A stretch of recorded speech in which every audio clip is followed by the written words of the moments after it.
Helicopter দি জুবিনক 1 ঘণ্টাৰ বাবে হলেও যোৰহাটলৈ নিয়াৰ ব্যৱস্থা কৰক। মুখ্যমন্ত্ৰীলৈ এই আহ্বান বিধায়ক অখিল গগৈৰ। ছ'চিয়েল মিডিয়াত এটা পোষ্ট শ্বেয়াৰ কৰি বিধায়কগৰাকীয়ে কয়, মুখ্যমন্ত্ৰী ডাঙৰীয়া, যোৰহাটৰ প্ৰতিবাদৰ কথা নিশ্চয় আপুনি গম পাইছে।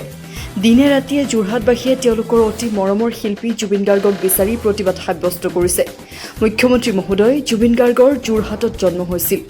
জুবিন গাৰ্গৰ জীৱনৰ অধিক সময় যোৰহাটত কটাইছে। গতিকে যোৰহাটবাসীৰ দাবী ন্যায্য দাবী। সেয়েহে হেলিকপ্টাৰ দি জুবিনক 1 ঘণ্টাৰ বাবে হলেও যোৰহাটলৈ নিয়াৰ ব্যৱস্থা কৰক। ৰাজ্যৰ মুখ্যমন্ত্ৰী হিমন্ত বিশ্ব শৰ্মালৈ এই আহ্বান জনাইছে বিধায়ক অখিল গগৈ। আপোনাৰ লগত সদায় এখন হেলিকপ্টাৰ থাকে, আপোনাৰ লগত চাৰ্টাৰ্ড বিমান থাকে, অনবৰতে আমি সেইখন দেখোঁ।